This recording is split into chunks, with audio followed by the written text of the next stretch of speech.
Olá, pessoal, boa noite. Vocês estão me escutando bem?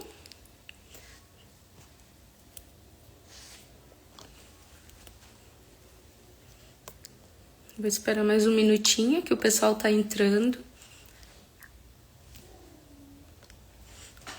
Boa noite. Vocês me escutam bem? Meu telefone tá apoiado aqui no suporte. Não sei se tá abafando o som, não, né? Ai, que bom, então.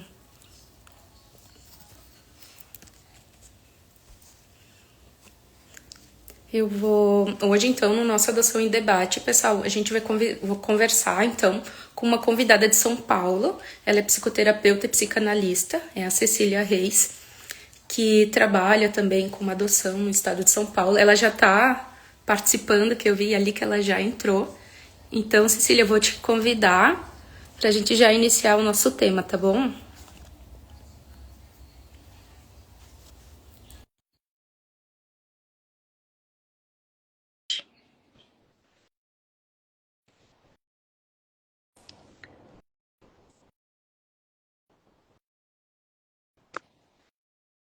Olá, Oi, Cecília. Tudo tudo bom? certo? Tudo, e você? Tudo certo. Um prazer te receber. Gostaria de te agradecer, né, por ter aceitado o nosso convite. Muito bom poder estar conversando contigo hoje, tá? Mas Vou deixar presente, né, para o pessoal que está em casa. eu não sei se eles estão te vendo, mas assim que eu entrei na live, eu parei de te ver. Ah, é? Deixa eu ver o que Dá, o pessoal diz ali. O pessoal dá uma avisa olhada. pra nós.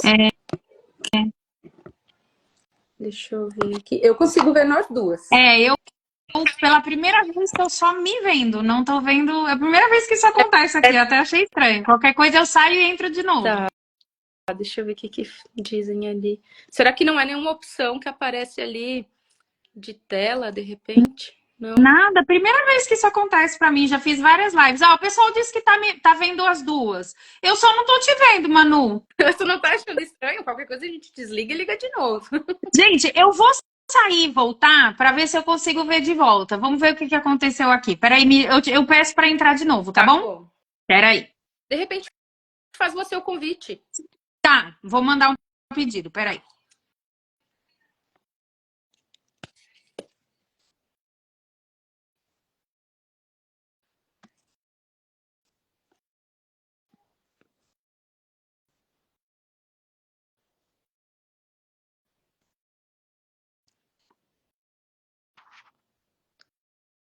Tá tudo certo, né? Deixa eu ver aqui. Eu vou esperar ela me fazer o convite. Acho que vamos fazer diferente agora.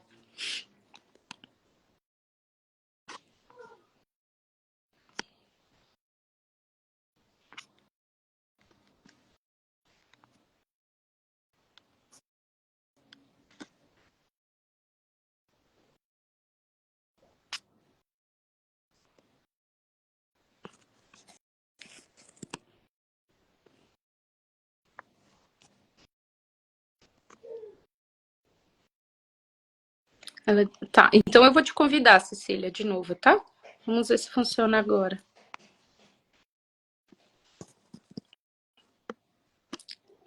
Aqui. Te mandei solicitação. E agora? Opa, peraí que minha câmera virou. Aham. E agora? Não te vejo, mas se vocês me veem, tá bom. Tá, pra mim tá normal, não sei. Muito estranho. É a primeira vez que isso acontece aqui para mim, mas eu sempre falo, gente, tecnologia é uma bênção e uma praga, então tá tudo certo. Verdade. Ai, Cecília, então se de repente, assim, tu fala, né, enfim, Uhum. da tua atuação, acho que é importante para o pessoal saber, e depois a gente entra no nosso tema, então, que é sobre a criança idealizada, né, e a Aham. criança na adoção. Contigo. Beleza, gente. Então, um prazer. Primeiro, eu queria agradecer muito, né? Foi a primeira vez que eu conversei. Já estou chamando de Manu, porque ela se apresentou como Manu para mim. Então, é isso. E eu falo para as pessoas também, fiquem à vontade para me chamar de Cissa, não precisa chamar de Cecília, né? Que é ficar essa formalidade toda. Paulista gosta muito desse negócio, encurta o nome de todo mundo que facilita a vida, né? Então, eu sou psicanalista, né? Pós-graduada em psicanálise clínica, especializada em parentalidade adotiva, né? Estudei bastante sobre desenvolvimento infantil, adoção. Eu sou presidente do GASP, Grupo de Apoio à Adoção de São Paulo, que a gente recentemente ganhou o título de maior do país. Fiquei muito feliz, né, com essa conquista, e ainda mais do ano que a gente completa 20 anos. Eu sou coordenadora do GAPRE, que é o grupo de apoio à adoção de Peruíbe e região, que é a cidade onde eu moro, que é no litoral sul de São Paulo.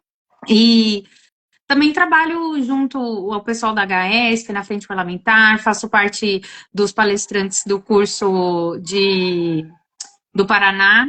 Talvez vocês escutem os meus cachorros, tá, gente? Então, se ouvir uns latidos doidos, são os meus cachorros enlouquecendo, Manu, é isso.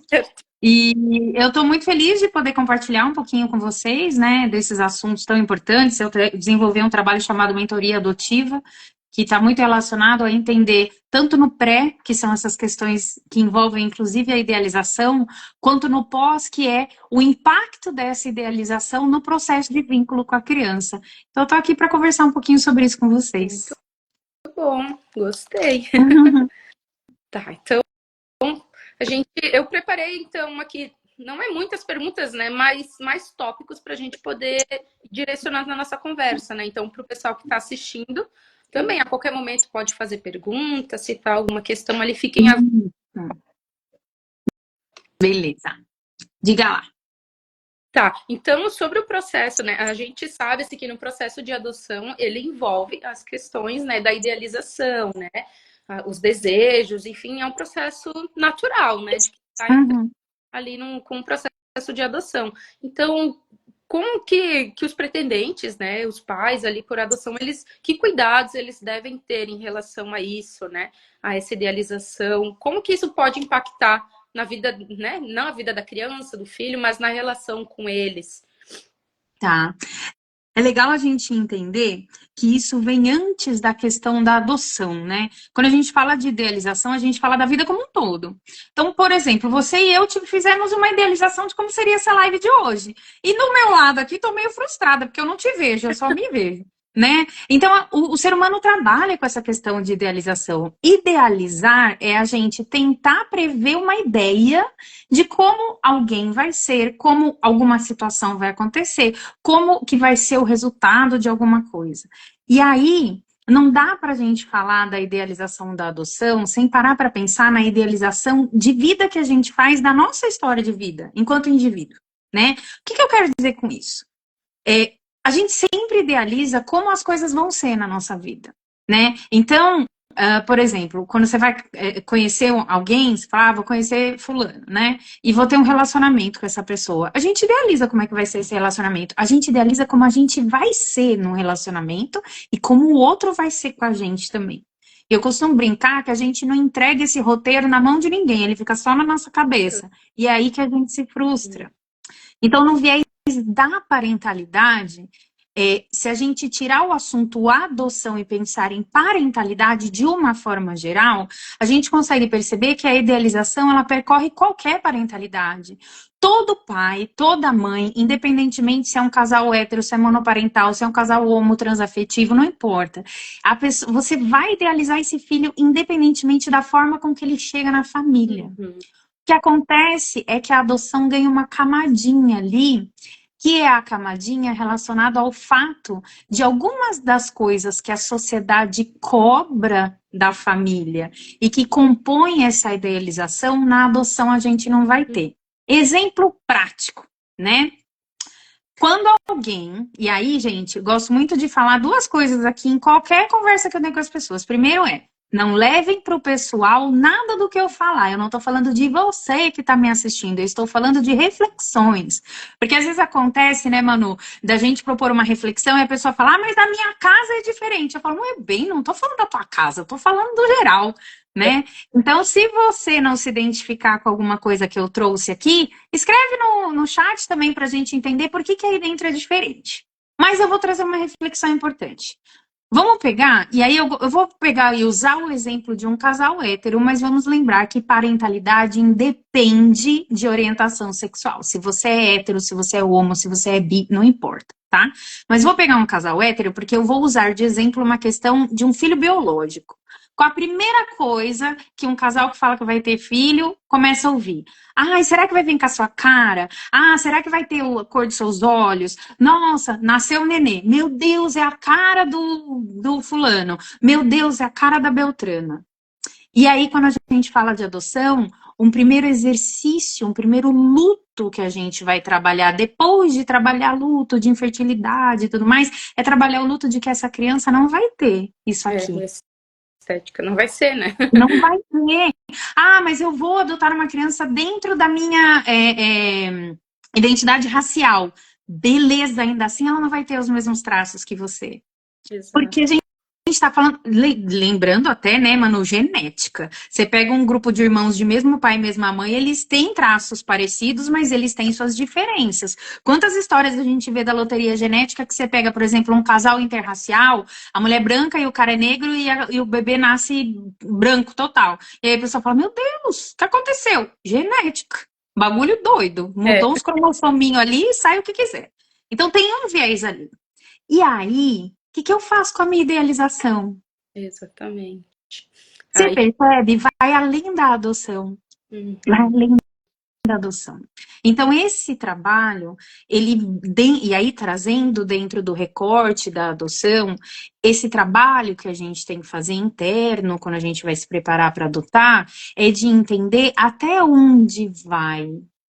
E eu vou deixar você trazer mais perguntas, mas depois me lembra de fazer uma provocação, que é o lance da gente querer continuar existindo. E aí eu vou trazer um conceito meio doido aí pra gente conversar. de querer continuar existindo, isso? Tá. Querer continuar existindo. Tá, beleza. Eu tinha como tópicos, então, para a gente continuar a nossa conversa, né?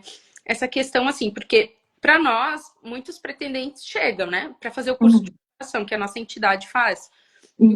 Faz o curso de capacitação ali para eles, né? Dos pretendentes e tal, para adotar. E vem isso, eles vêm cheio de idealizações, com muitas expectativas. A gente tenta ao máximo não romantizar a questão da adoção, né? Falar tipo, o que acontece na real, porque, né? Tu tem que se preparar, tu tem que saber o que pode vir a acontecer.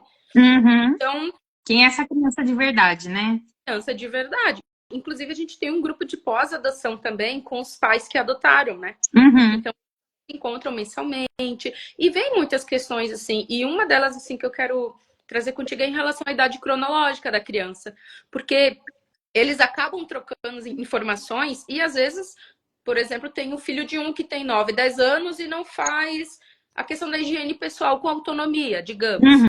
E daí o outro tem outra dificuldade, sabe? Então, isso são processos que tá dentro da sua individualidade, da sua história de vida, né? Então, sobre isso, assim, sabe?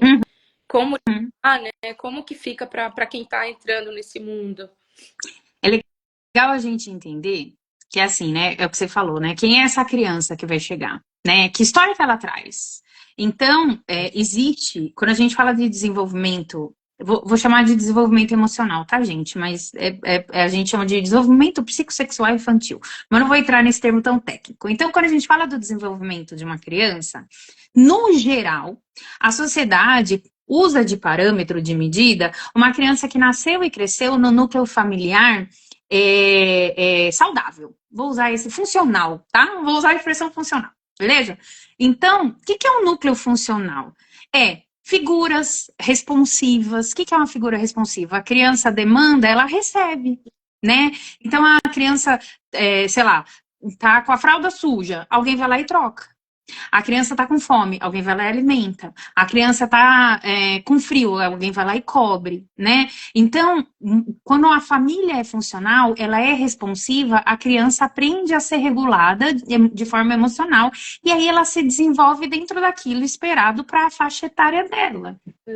Agora, as pessoas confundem independência com autonomia. Então, quando você dá esse exemplo, bem legal esse exemplo de uma criança de 10 anos saber se limpar. Isso é autonomia, não é independência. Que a gente fala, não, vocês devem ter ouvido, porque o Garcia também trabalha com essa preparação, que eu sempre falo, gente, vai lá olhar, Lei da Adoção de 2009, artigo 197C, parágrafo 2º, se eu não me engano, primeiro ou segundo desse artigo, está dizendo lá que na preparação do postulante à adoção, as varas da infância podem fazer uso de parcerias com institutos, grupos de apoio, faculdades e outros órgãos que auxiliem na preparação do postulante à adoção. Então, a gente está cumprindo o artigo legal, né, Manuel? Que é o artigo 197C lá. Então, eu sei quando as pessoas falam, meu Deus, ela sabe decorar os artigos. Não, gente, só sei 2. Esse e o 50. São 2 artigos que eu sei decorar. O resto a gente pesquisa. Mas a gente vai, e aí a pessoa vira e fala, então, mas eu quero adotar uma criança mais velha, porque aí ela já é mais independente. Não, gente, criança não é independente, ela vai depender de você. Ela ainda não paga os boletos dela, né? A criança, ela pode ser autônoma, mas para eu desenvolver uma autonomia, para uma criança saber se limpar sozinha, para uma criança saber amarrar o tênis, trocar de roupa, ela precisa que alguém de forma responsiva tenha ensinado. Olha o furo que a gente tem aí na informação. Que criança é essa de 10 anos que está no acolhimento? Quanto tempo ela está no acolhimento? Que vida ela levava antes? Qual era a realidade? Quem estava lá cuidando, será que ensinou a se limpar? E digo mais, quando ela foi para o abrigo, será, vamos dizer que, vou criar uma história aqui, né? Então vamos dizer que ela viveu com a família de origem dela até os 7 anos de idade e que ela foi acolhida por negligência alimentar severa. E aí, depois de um tempo, colocaram ela para adoção. A história dela relata a negligência alimentar, mas ela foi acolhida com 7 anos. O que a equipe do abrigo, aqui em São Paulo a gente chama de SAICA, vocês chamam de SAICA também, Manu? Cansais. Então, beleza, É que às vezes não usa a sigla, né? Para quem não sabe, quem tá aí no comecinho, o que é SAICA? Serviço de Acolhimento Institucional de Criança e Adolescente. Essa sigla toda significa isso. Então, a criança vai para o SAICA com 7 anos. A equipe do SAICA vai esperar que uma criança de 7 anos já saiba se limpar, sim ou não? Sim, né? Tecnicamente, uma criança de 7 anos sabe se limpar. Se ninguém ensinou e ela vai para adoção com 10 anos de idade, ela sabe se limpar? Não. Ela não tem essa autonomia desenvolvida. E isso a gente está dando um exemplinho só, que você trouxe o exemplo, né?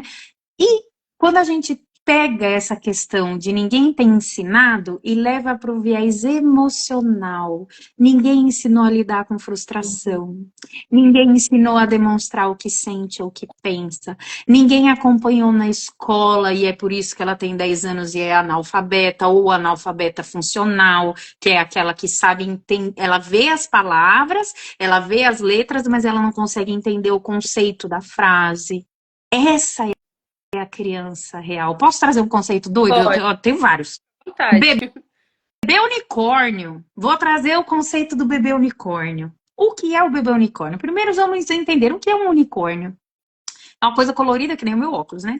Mas o unicórnio é um ser inventado, um ser mitológico, né? Ele é um mito, ele é inventado e tem toda uma história, para que serve o unicórnio, o que ele faz, não sei o quê. Então seria um cavalo com um chifre e a crina e o rabo coloridos, né? Basicamente é isso. Ele existe? Não. Quem é o bebê unicórnio? É a criança pequenininha, saudável, que foi entregue numa entrega voluntária, que passou, essa gestante passou por todo como chama, pré-natal, que a criança não tem nenhuma questão de saúde, que ela, nossa, foi uma gestação linda, maravilhosa, essa mãe entregou toda consciente, ela não bebeu, ela não fumou, ela não usou droga, não aconteceu nada. Ainda assim, ele é o bebê unicórnio. Me pergunta por quê, Manu, que ele é um bebê unicórnio. Me diga.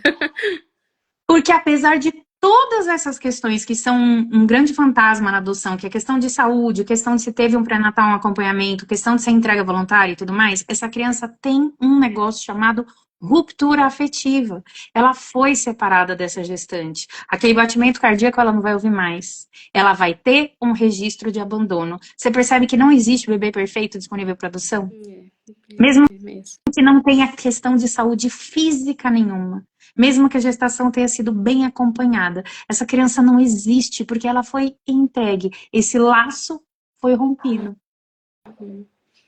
Então, Amplia isso para uma criança mais velha. Tem uma pessoa falando aqui, ó, Mai Louise, é isso? Eu acho que é, né? Estamos vendo isso. Nossa filha de 10 anos está aprendendo a se cuidar agora. É isso. Conta para mim quanto tempo vocês têm de adoção, Mai, por favor. Você percebe? A gente vai ver uma criança real. Só que não é o equivalente ao teu sobrinho de 10 Foi criado. anos. Não é equivalente ao filho do seu melhor amigo de 5 anos de Uhum, idade. É uma história exato. nova entrando na sua vida e uma história que boa parte é desconhecida, gente. Isso precisa ficar claro para quem está começando o processo de adoção. Ah, mas poxa vida, no processo de instituição não está toda a história da criança, que, para quem não sabe, vai ter acesso a partir de 18 anos? Tá, toda a história conhecida. Exatamente. Que escreveram, E né? Porque anotaram, que foram pesquisar. exatamente. Até o Bruno tá ali, comentou também, Ceci, que tá, enfim, o companheiro tá na fila, né? Na fila que a gente Uhum. chama de adoção. Ele e o esposo há 1 ano e meio e está indo muito bem. Está indo Ah, psicólogos também. que é. Agora eu vi, é. Muito, Perdão, Bruno, não tinha visto. colocou ali, muito importante isso, né? Todo esse suporte, né? Orientação, muito bom mesmo. Precisa, gente, porque, né? Precisa. Tem tuas questões também que tu precisa trabalhar, né? Tem, e até porque, gente, primeira coisa, tá? Não se, como é que fala? Não se, perdi a palavra. Eu costumo falar, não se autoflagela, né? Não se condena, era a palavra que eu queria. Não se condenem por idealizar. Eu sempre falo assim, tudo que a gente for sonhar, voa balão, sabe? Eu e as minhas gírias de paulista aqui, né, gente? Mas assim, vai longe no sonho e sonhe o mais alto que você puder. Começa daí. Qual que é o teu ideal de filho? Ah, meu ideal de filho é o bebê unicórnio. Então tá bom. Agora vamos trazendo esse sonho para a realidade. Abaixa aí o sonho. Essa criança existe disponível para adoção? Ah, não, tem bebê disponível para adoção. Tem. Mas é tudo isso? Que bebê é esse? Né? Ah, não, beleza, então é verdade, né? Normalmente vai ter algum trauma. Ah, beleza. Mas eu quero um bebê. Tá. Para quando você quer?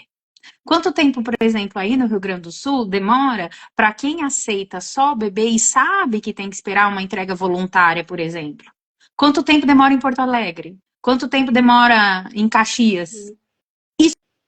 Isso também faz parte de entender entre a idealização e a criança real. É.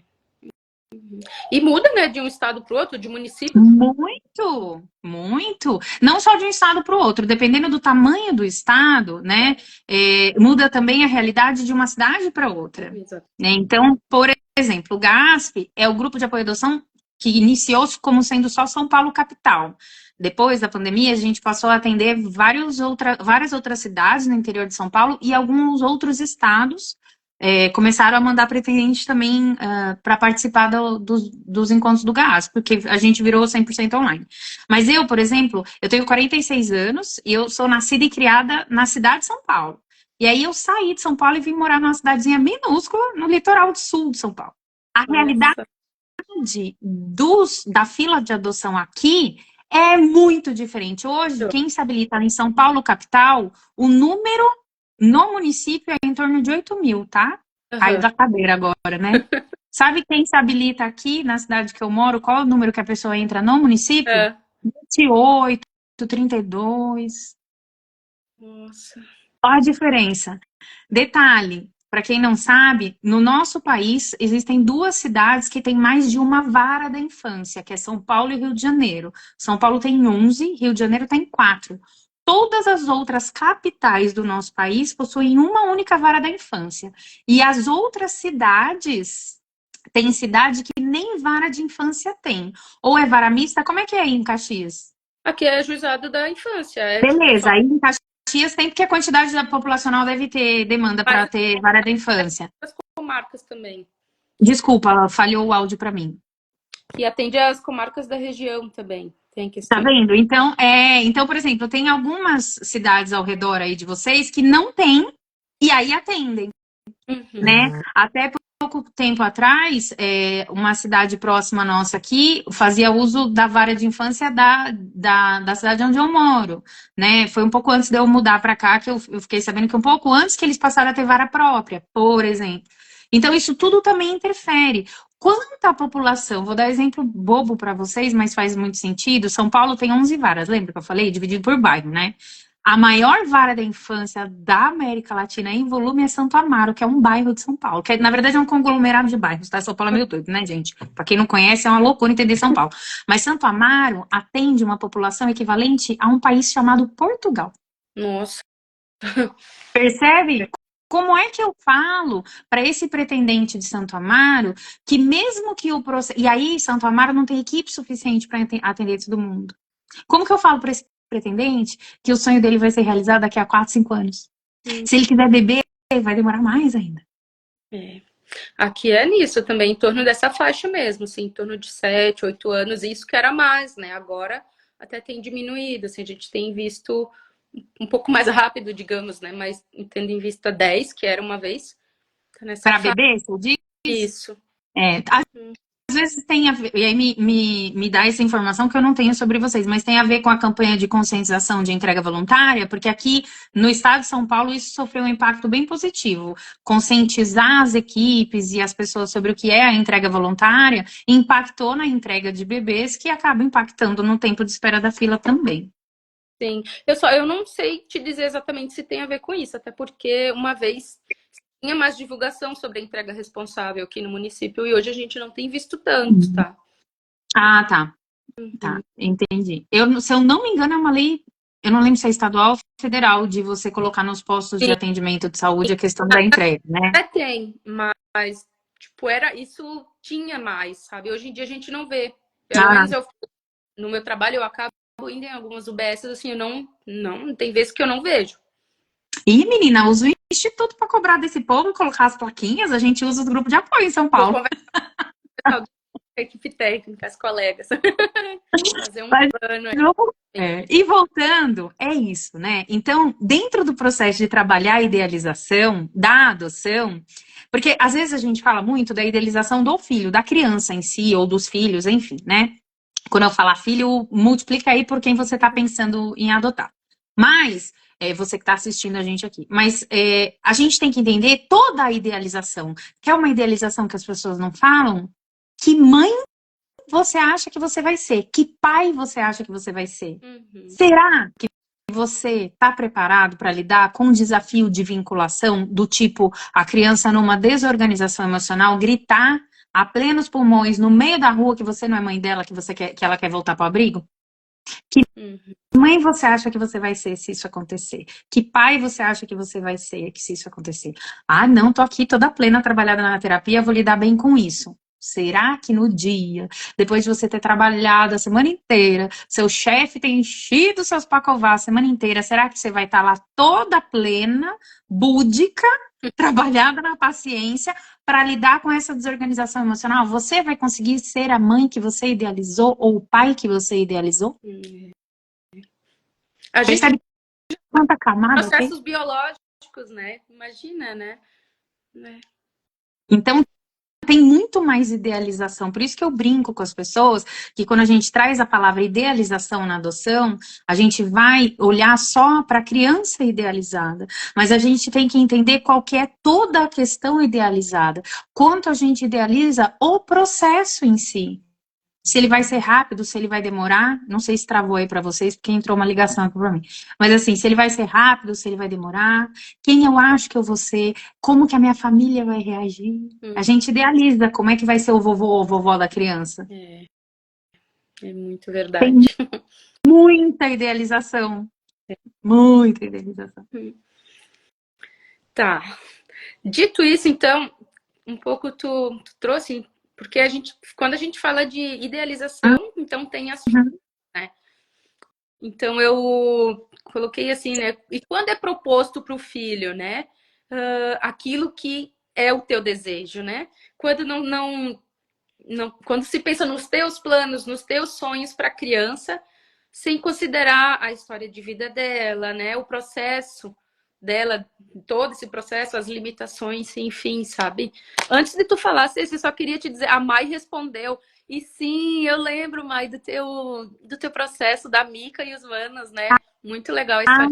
Ah, legal. Finalizando o estágio de convivência. Legal. É que aí às vezes vai subindo, aí eu tô nos meus devaneios aqui, né, mano? E eu leio. Mas pode seguir depois. Obrigada, Mai. Uhum. Então, vamos lá, né? Eu vou propor um exercício de reflexão para, mesmo para quem já adotou, tá, gente? Vou propor um exercício de reflexão. Se eu chegasse hoje para você, quantos anos você tem, Manu? Eu tenho 35. 35, menino. Então, chegasse para você e falasse, Manu, a partir de agora, você vai morar comigo e você vai apagar seus 35 anos de vida e a partir de agora você vai viver de acordo com o que eu tenho aqui dentro da minha casa. Meu Deus. Percebe? Uhum. Então, meu Deus. Ah, mas poxa vida, você está falando de uma adulta de 35 anos. Então tá bom. E se eu virasse para você e falasse, você vai apagar só os últimos 5 anos da sua vida? Uhum. Quem era a Manu com 30 anos?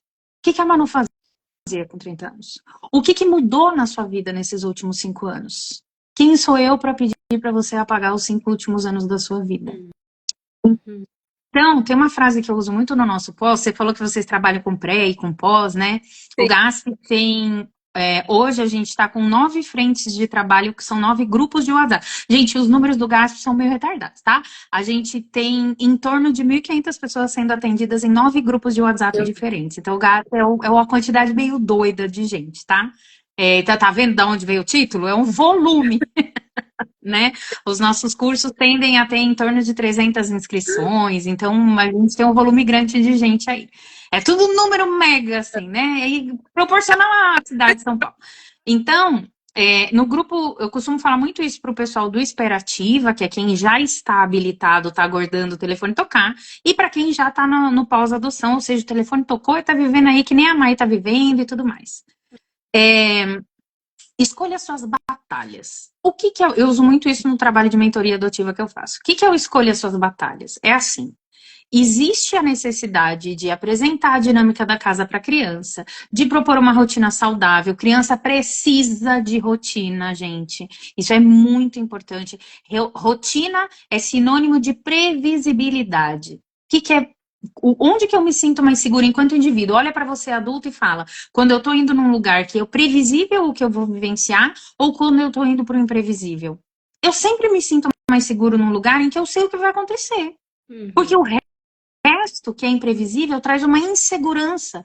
E se eu venho de uma realidade de insegurança emocional, aonde que eu vou começar a me sentir seguro? Gente, informação importante, Titi, a psicanalista vai contar para vocês. A adoção também é um evento traumático. A criança viveu uma realidade insegura, aí ela foi por um abrigo, por um SAICA, e aí ela passa a viver uma rotina segura na vida dela. Ela tem horário para comer, horário para dormir, horário para ir para a escola. E aí vem uma pessoa, um casal, uma família, que ela vai conhecer e vai visitar por 1 mês, 2 meses e afins, e arranca ela de lá e leva ela para um outro lugar que ela não conhece. A adoção também é um momento traumático, entendam isso. Mas, poxa, a criança está indo para um lugar melhor. Melhor na perspectiva de quem? Da criança ou do adotante? Exato. Para a criança, ela está saindo do lugar seguro dela, não se esqueçam disso. Por isso que ela precisa ser bem preparada nesse processo. Exatamente. Puro, ela vai perder ali para ser inserida numa nova família, né? Exatamente. E isso é uma questão muito importante que eu costumo martelar, que é a preparação da criança para adoção. Ela tem que ser preparada para ser adotada. Só que a criança, ela tem uma forma de pensar que a gente chama de concreta. O que é uma forma concreta de pensar? A criança não tem essa capacidade que o adulto tem, que a gente chama de abstração. O que é abstração, gente? Exercício básico. Se eu virar para vocês e falar assim, olha, pensa numa floresta arborizada, com árvores grandes, de copas bem cheias. Você sabe o que é uma floresta, você sabe o que é arborizada, você sabe o que é copa da árvore, no caso, né?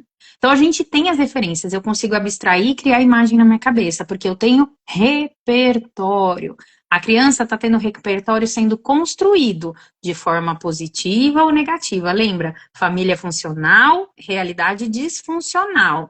Se ninguém ensinou para ela o que é ser seguro, se ninguém ensinou para ela o que é um ambiente saudável, se ela cresceu no meio da violência, ela só tem esse tipo de informação. Ela se sente, sim, insegura em ambientes em que as pessoas não conversam na base do grito. Não é uma realidade conhecida para ela. Você fala, meu É. Deus, ela tá acostumada com violência? Tá. Essa é a realidade conhecida. Então, o pensamento concreto dela vai entender, se antes me diziam que família era o que eu tinha, por que que eu tenho que entender que família é isso que estão me dando agora? Exemplo prático que eu dou para as pessoas. Quem levou surra ouvindo eu te bato porque eu te amo, a linguagem de amor que essa criança conhece é violência ou é carinho? É violência. Ela vai demonstrar amor de um jeito carinhoso ou violento? Com certeza, né? E até causa até estranhamento, né? Quando vem o jeito funcional, digamos, né? Pero, peraí, essa mulher que diz que é minha nova mãe tá me dando uma bronca e não sentou uma porrada na minha cabeça, tá errado, ela não me ama. Hum, Percebe? hum. E aí ela se desorganiza emocionalmente. Então, voltando para a reflexão que eu vou propor para vocês. Escolha suas batalhas, eu costumo dizer assim, por exemplo, rotina básica de uma criança de 10 anos, né?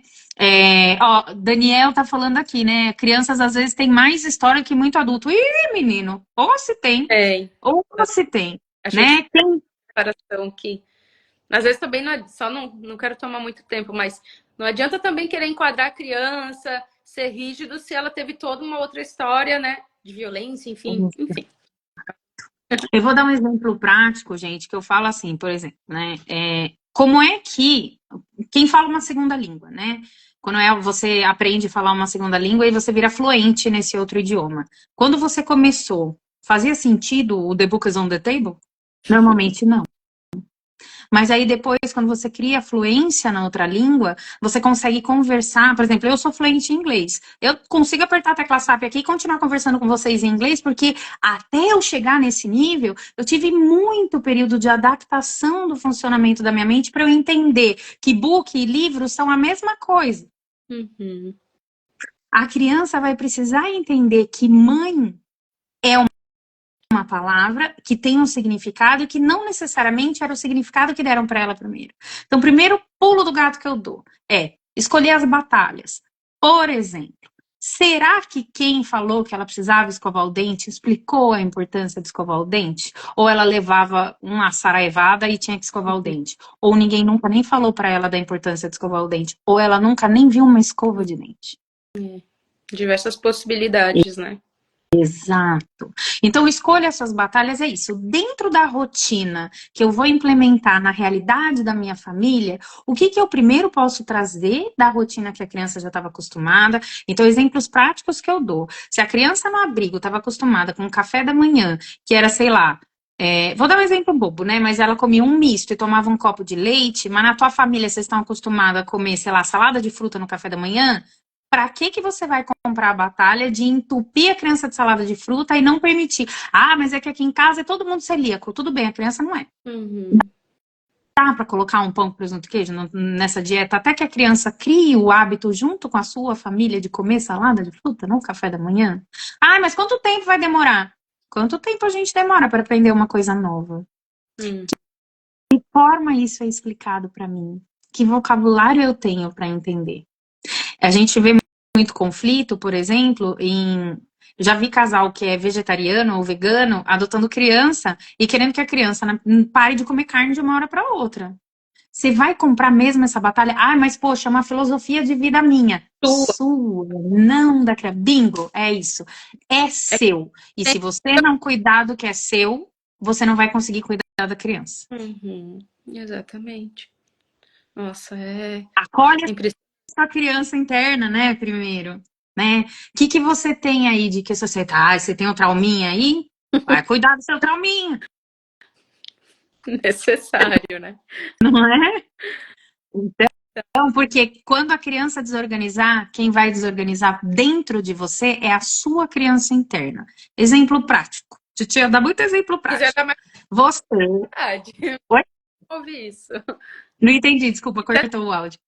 Trazer mais de um exemplo, fica à vontade ali da bagunça da criança interna. Isso, o Daniel tá falando que tá gostando dos exemplos. Eu acho que eu sempre falo, gente, exemplo é um bagulho muito bom, né? Exemplo e metáfora ajuda a gente a entender um monte de coisa, né?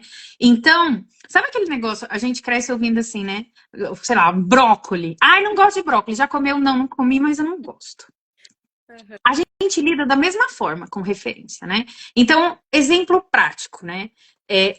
Quando é que vamos dizer assim, vai, eu sou uma pessoa que viveu, vou criar uma história aqui, tá? Sou uma pessoa que viveu uma realidade que não tinha dinheiro nenhum e meus pais não conseguiriam me dar os brinquedos que eu sempre quis ter. Aí, sabe aquela brincadeira que a gente ouve? Eu viro adulto para comprar os brinquedos que eu não tinha quando era criança? Aí eu vou lá e encho uma estante de Funko Pop, né? Gente, quem se identificar, vem comigo, porque eu tenho uns Funko Pop aqui também. Então, beleza. E aí eu vou e começo a comprar um monte de brinquedo. Aí chegou a minha criança por adoção. E aí, toda vez que a criança entra, eu gosto de usar o exemplo, não sei se tem essa rede de loja aí para vocês, mas tem uma rede muito conhecida aqui em São Paulo, chama ReHap. Tem aí também? Que, sei lá, Ah, eles espalharam no São Paulo. eu sou de Pernambuco, mas lá sim, aqui eu nunca vi. Tá, mas beleza. Pode ser. Pensa numa loja grande de brinquedo, tá, gente? E aí, você leva essa criança e solta ela na ReHap e fala pra ela, pode escolher o brinquedo que você quiser, porque o meu filho não vai passar a mesma vontade que eu passei quando era criança. Você está educando essa criança ou você está projetando na criança a sua infância que você não soube lidar? É a sua criança interior que está fazendo isso com o seu filho ou é você enquanto pai ou mãe? Mesmo que você tenha dinheiro para soltar a criança na ReHap, tá? Não estou questionando isso. A grande questão é no que isso é positivo na sua parentalidade. Só que a gente não faz só nesse sentido. A gente também faz do tipo, eu não vou criar meus filhos da forma com que meus pais me criaram. Sei lá, meus pais eram muito rígidos. E aí eu sou cheio de trauma. E eu tenho que ser perfeito na vida. Então eu não vou fazer isso com meus filhos. Aí você deixa os filhos fazer o que eles quiserem. Você tenta ir pro oposto. E eu sempre falo, pode negar o quanto você quiser. Titio Freud estava certo. A gente é reflexo do que os nossos pais entregaram. A culpa não é da mãe, tá? Quando o Freud falava, quando as pessoas falam, o Freud fala que a culpa é da mãe. Não, não foi isso que ele falou. Vai ler o Freud. Essa coleção azul inteirinha aqui é Freud, ó.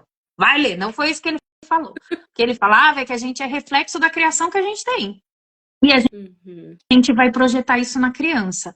Eu vou ser mais adulto ou mais criança na criação dos meus filhos, de acordo com a forma com que eu lido com a criança dentro de mim.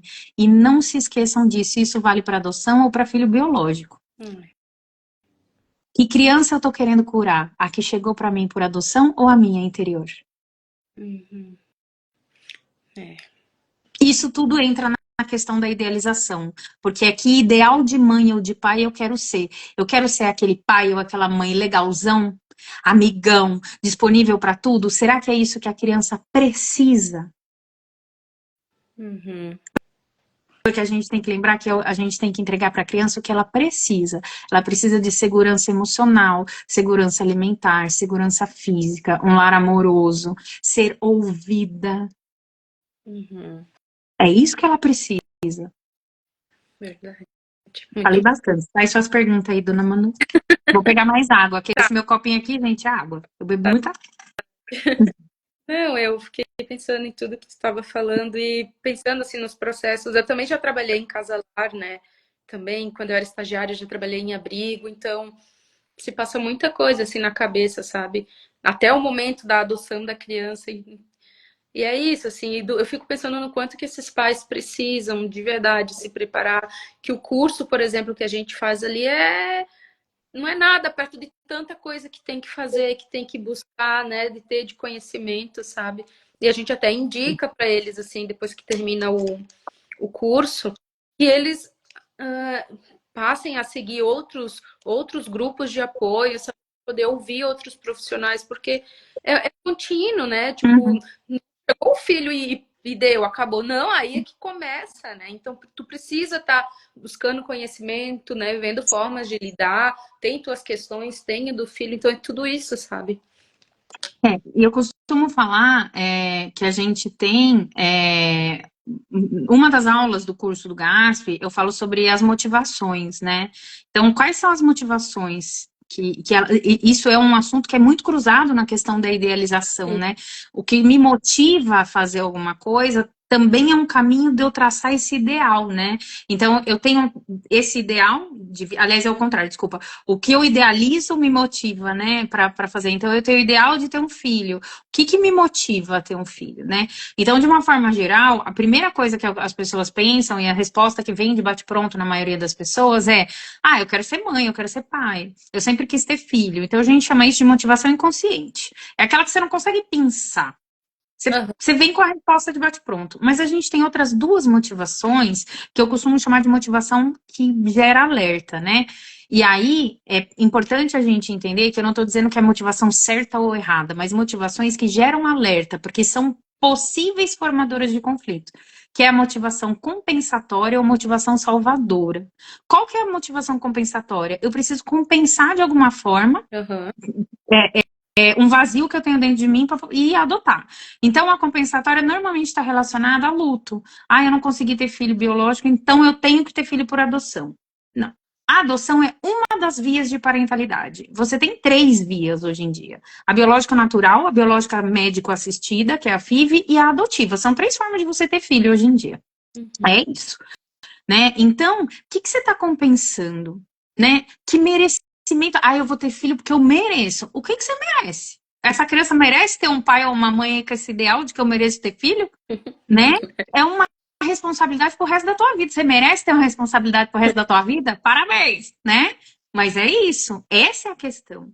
E a salvadora, que eu falo que enquanto o compensatório sei lá, o farol amarelo, a salvadora é o farol vermelho. É. Por quê? Tá. Semáforo, né, gente? O paulista que fala farol é semáforo. Então, qual que é o sinal vermelho na história aí?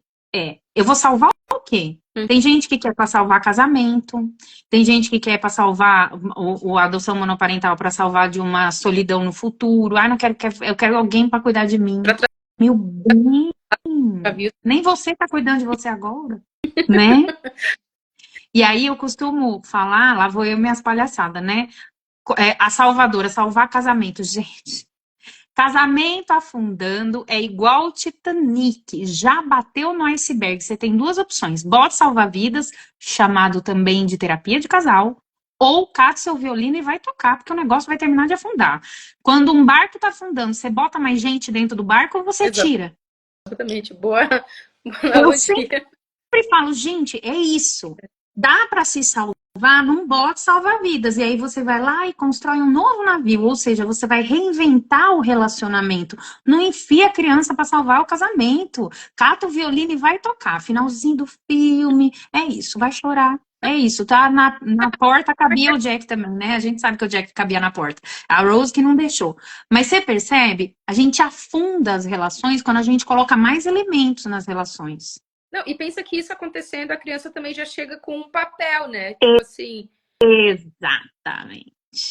Olha a idealização aí. Uhum. A criança vem com o papel de salvar uma relação.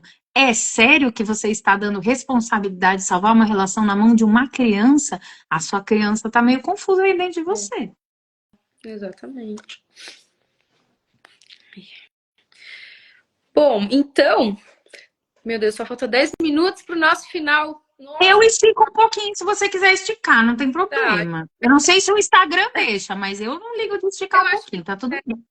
mas a gente vai vendo aqui. Também tem um pessoal para falar, enfim, para pontuar. Ó, o Daniel colocou a criança foi para adoção e agora tem a obrigação de salvar um cachorro. Pois é. Daniel, isso não é incomum, tá? É. Isso não é incomum. Isso não acontece só com a criança adotiva. Isso acontece com filhos de uma forma geral. Quantos casais estão em descompasso de diálogo e afins, e aí resolve ter filho porque no fundo o que faltava era uma criança para alegrar o casal. Gente, porque a criança não dá trabalho. Uma vez eu também já vi uma situação bem essa assim específica de querer adotar porque o ambiente dele já do casal, enfim, já estava triste e a criança ia trazer alegria para a vida dele. Então tu pensa, cheio Olha, de dores ali, de coisas para serem vistas e trazer uma criança para esse ambiente, né? exato. E aí, gente, eu sempre falo, não é que criança não traz alegria, mas ela traz uma alegria que vem num pacote chamado responsabilidade. Quanto maior a responsabilidade, mais pesado é. E não, a primeira palavra que a gente fala, não, mas eu tenho muito amor para dar. Eu falo, gente, amor não sustenta criança. Amor é uma das partes dos pilares que sustentam uma relação. Não importa se é com uma criança, não importa se é um casamento. Amor é uma das coisas. A gente precisa ter vários suportes para apoiar uma relação. Se você começa a tirar o apoio, a relação cai, ela desmorona. Como é que você traz para sua casa um filho que é um sonho idealizado, já com uma obrigação de uma responsabilidade que nem fazia parte da história dele? E aí que a gente volta na questão da história da criança, Manu, que é o seguinte: o nosso papel enquanto adotivo é entender também, né, que assim como a criança não tem responsabilidade de fazer um manejo nesse casamento que não tá legal, você também não tem responsabilidade de lidar com o passado da criança. Então, tentar apagar o passado, tentar recuperar as coisas que ela viveu antes e tudo mais, não tá na sua mão. Fala, poxa, você está falando então que é para eu fazer com que esse passado, o problema do passado é dela? Você vai lidar com o reflexo da situação hoje. Né? Eu gosto muito de uma frase do Jean-Paul Sartre, que ele fala que não é sobre o que fizeram com você, é sobre o que você faz com o que fizeram com você. Então, não é sobre o que fizeram com a criança, é sobre como a criança lida com aquilo que foi entregue para ela. E aí, o seu papel enquanto adotivo é ressignificar. E eu não consigo ressignificar aquilo que eu não entendo o significado. Como é que eu dou um significado novo para aquilo que eu não conheço? Não tem como. Veio uma pergunta aqui, né? Sim, acho que foi o Daniel. Não, o Daniel tinha. Ah, tá. A Thaisa, ela é psicóloga ali no Instituto. Ela perguntou Ah, tá. assim: na tua experiência, quais são as características dos pretendentes que têm uma adoção bem-sucedida? Menina, que pergunta de US$ 1 milhão! Olha, eu sempre falo, eu gosto muito da resposta de uma pretendente que tá no GASP desde sempre, assim, né? Desde que eu sou presidente do GASP desde 2019. E eu acho que ela entrou no GASP em 2020, 21, alguma coisa assim, né? Que é a Denise. E a Denise fala de uma resposta, eu falei para ela que eu uso a história dela, né, nisso, que ela, quando ela fez a entrevista técnica, aí não lembro se foi a psicóloga ou a assistente social, perguntou para ela, mas você tá pronta? Ela falou, pronta eu não tô, mas eu tô disposta. E aí é um pulo do gato.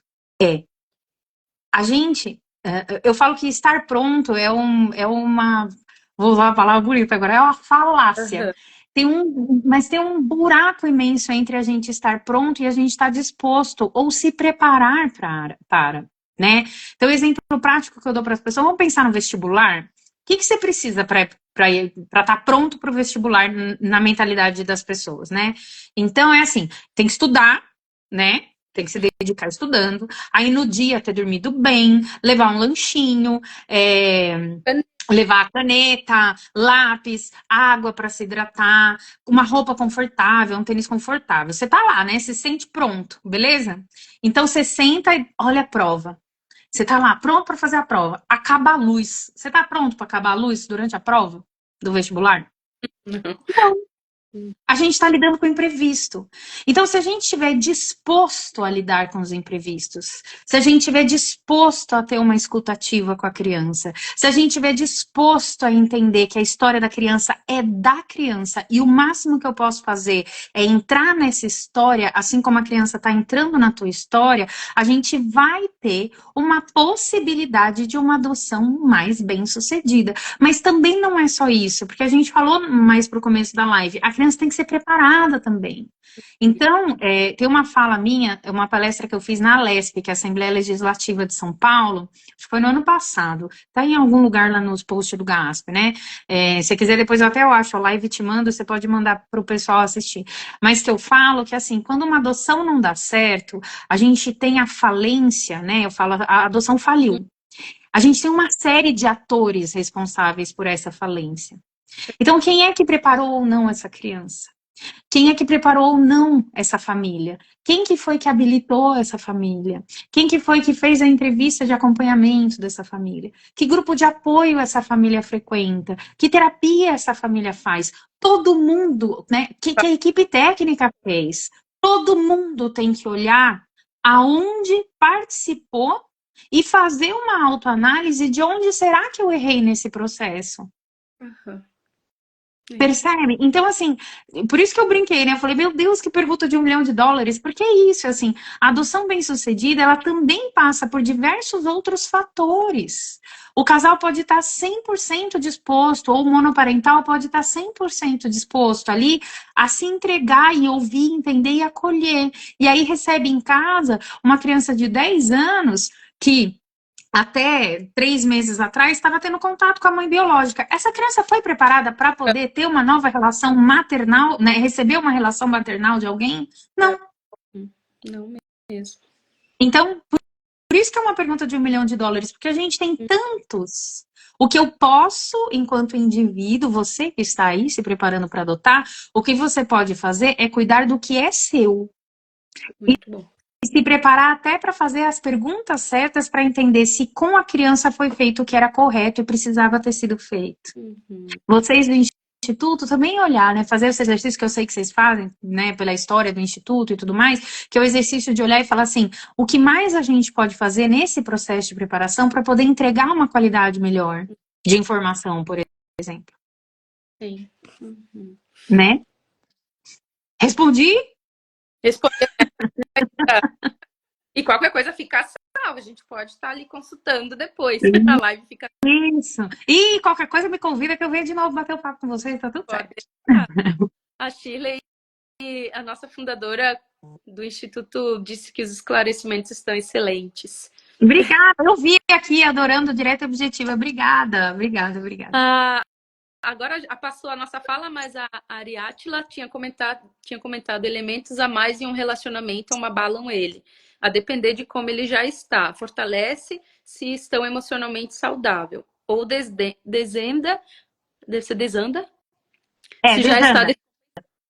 Primeiro eu vou contar. Conheço a Ari, tá? A Ari frequenta o nosso grupo, a Ari frequenta o GASP, a gente divulgou lá no GASP, a Ari é cria nossa, né?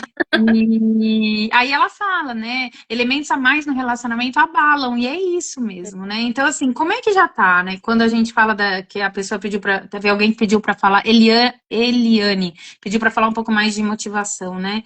Então, assim, elementos a mais. Vamos lá. Dentre os fatores motivadores, se eu tô no fator de salvação, se eu tô nesse viés de motivação salvadora para tentar salvar o meu casamento, é o tal do elemento a mais que a Ari tá trazendo aí. Que é o exemplo prático? Quando alguém pula a cerca e traz um amante para a relação, né? Então, eu costumo sempre falar, né? Eu tenho que resolver o conflito onde ele acontece. Se o conflito está acontecendo dentro de mim, ele é um conflito interno. Não adianta eu responsabilizar o outro, eu preciso olhar para dentro. Então, o que eu estou esperando dessa idealização? Por que eu estou idealizando essa criança? Por que eu estou idealizando esta relação com essa criança? Por que eu estou idealizando a mãe ou o pai que eu quero ser para essa criança, sem saber que criança é essa? Né? Então, quando a gente fala de idealização, vamos dar uma estourada na bolha e não pensar só na criança idealizada, mas pensar em tudo que está sendo idealizado. A gente idealiza como vai ser o primeiro encontro com a criança, a gente idealiza o prazo de processo de aproximação, a gente idealiza como que vai ser o estágio de convivência, a gente idealiza o tempo inteiro, tá tudo bem. A idealização faz parte do indivíduo, é o nível de idealização que aumenta o tombo. Que impacto isso vai trazer, né? Exatamente. E se você está bem preparado para lidar com essas questões. Então, quando a criança, por exemplo, quando ela chora, né? Tem gente que fala, a criança está lá berrando, é birra. Escuta o que vai além do choro. Por que ela está berrando? Em que momento que ela está berrando? O que aconteceu antes para ela estar berrando? Alguém ensinou ela a regular esse emocional dela? Vocês não conhecem adulto que faz birra, gente? Eu conheço um monte. Vai na fila do banco que você vai ver vários. Vai no trânsito de São Paulo para você